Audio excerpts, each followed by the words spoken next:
Hey everyone, I'd like to show you guys a really cool tool that's available in Canvas that you can use to make your life easier when you're trying to schedule things with students.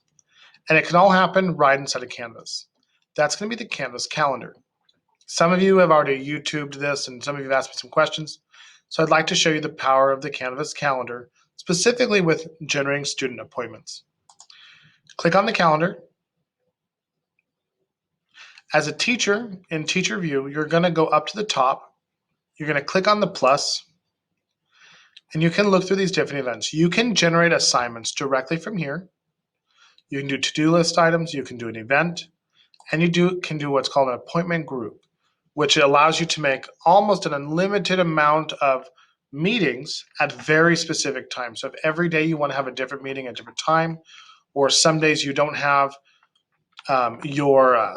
your office hours available because you're in a meeting with administration, this is a great way to allow students to go and schedule time with you before they just drop in. So we have a lot of drop-ins right now because of how school is. But in the future, we could actually really schedule these out really well and teach students how to make appointments, which is something we all do in our daily lives. So right here, we're going to name it. And so for us, we could do, this could be office hours.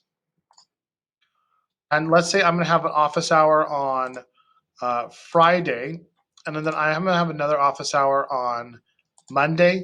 But Tuesday, I can't have an office hour because I have a meeting with Mr. Talon, let's say.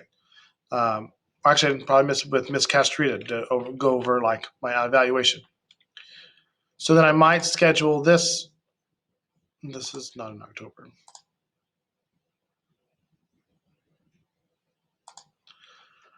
So, I have Friday, Monday, and then I have Wednesday, and then I can do Thursday. Do Thursday. And then this last one I don't need. I'm not going to do anything that day. So I have these. Then I can put very specific times. So available at 2:10. And the nice thing is, if your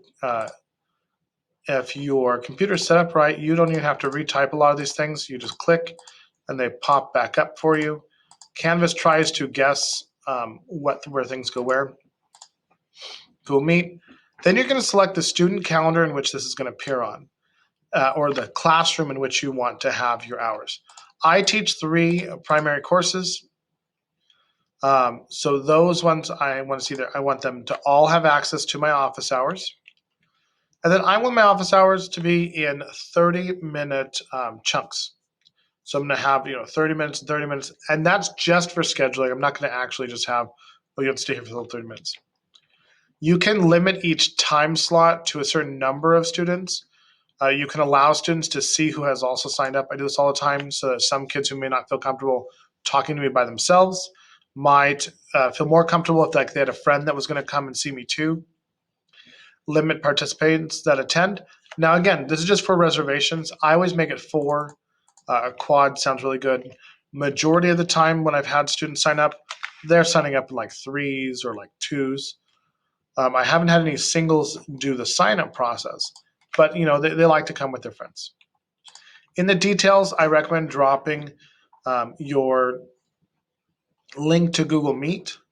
So you could take your office hours for Google Meet. That link that has those weird characters at the end. This link right here.